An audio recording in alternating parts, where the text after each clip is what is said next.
What's going on, everybody? It's Super Robot Ed, and today I'm doing a voiceover for the review of the Transformers War for Cybertron Kingdom, the ARK. I had to film this video outside. I don't have a large enough space to put him in to kind of review him. I do, but to be honest with you, it just wouldn't come out right. And I can't do him in a light box at my friend's house, so unfortunately, I had to do him outside. Well, we're going to go over some of the details of the ARK, and I gotta say I really am impressed with it, mainly for the ship mode.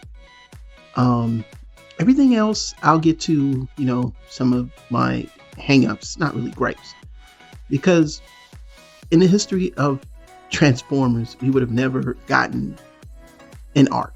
Like, we would have never gotten one. And yeah, after having it, it's not as impressive as I thought it would be, but I have to say I love the way that it's molded. One of the biggest things that I've noticed with this in its ARK mode, I mean, the playability is there, like more so than I would even for the robot mode, which we'll get to later. But he has these landing struts, which are pretty cool, and I had to open them up real quick so I can kind of show them off. And forgive me for the exposure outside, but you get to see me there. And with him on the landing struts, he stands up well. He'll stand up well on any surface. The tripod type landing struts are a big deal for me, and I think that's a pretty cool draw here. The only gripe I have, every so often when you pick them up, it feels like it's going to fall apart. So this is the box. The artwork is really nice, and I love the shot of the ARK, the way it looks in G1 Transformers. There's the robot mode for the ARK, the ship, and then there is my favorite part of the toy, the Autobot mainframe, or Teletran 1. And he comes with the satellite golden disc and the small little Optimus Prime figure, which I never opened up. And I think he's still in the box somewhere. Alrighty, so we're going to put that down. And I'm gonna put the ARK back on, and I think here I'm gonna show off some of the things like mainframe, how he fits inside the ARK, how you can fit the other Legends class figures within the ARK. And so basically from the back here you can see the boosters, and that's one thing, the colors of the boosters are nice. It always looks like it's taken off a nice deep rich blue, red Autobot symbols on each side of the back of the fuselage portion of the ARK. Like I said, more molded details. What can I say? Just brilliant figure all around. And then inside here, we are going to show you the Teletran 1. And the only problem that I have when you're kind of fiddling with him is these two little pieces on each end of near where the cockpit is will fall off. If I get my camera to focus here, you'll see what I mean. And I can't get them to stay on no matter what I do. They just fall right off. So I'm just sitting there like, man, that's, I don't know, for $100 and something, I expect not as much stuff to fall off. On the inside, like I said, you can see the robot head and you can see mainframe. We're going to take him out. Now, I did him in a separate review, and I will consider that part 2. And, like I said, that this is, believe it or not, you'd think I bought it for the big giant ship. Nope, I actually bought it for that. That's really what caught my attention, is having Teletran 1. I think that's pretty cool. So, put everything back up, and I think we're going to go ahead and go into robot mode in a few moments here in 2 and 2.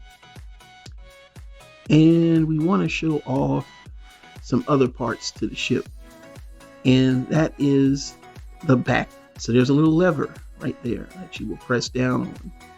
When you press down on it, that's the only thing, it doesn't fold well together. Press up, it opens up like a landing dock bay, so you could put those little mini figures that came with the reformatted Galvatron set from Hasbro Pulse.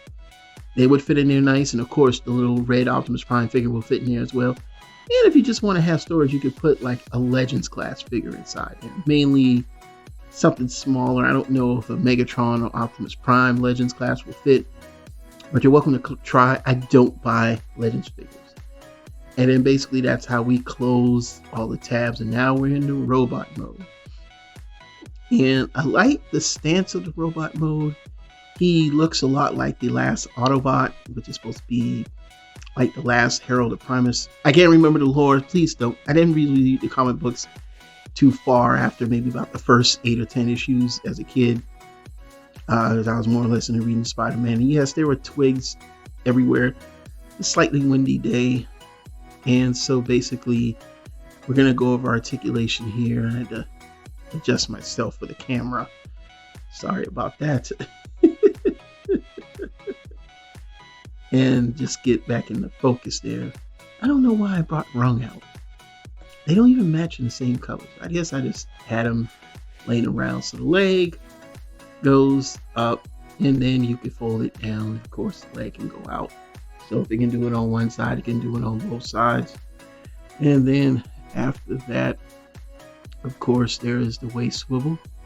Oh, no, wait, not the waist swivel. We got to get to the arm first. So, of course, the arm can do a 360. That's an elbow joint. Also has open and closing hands. The waist can turn at 360. The head cannot look up and down, but the head does turn left and right. And here he is next to a bunch of other Titan class figures, and you know, he's pretty button standard. Although Scorponok, without any upgrades, is still a little bit larger than the two, mainly because of the head. I still think he has a fantastic height and presence.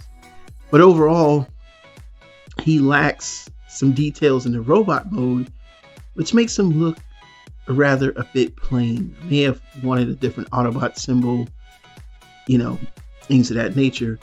But overall, I like the set. Overall, you should own this figure.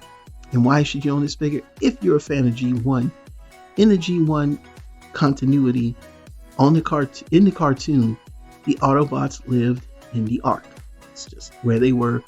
Even though we've seen the Nemesis and numerous times, the Decepticons really didn't get a base technically until about maybe a few episodes into season 1, going into season 2, where the Autobots always had that ARK. You always seen that presence of the ship crashing into the side of the volcano, and that's where the Autobots lived, and you knew that for a full 2 seasons.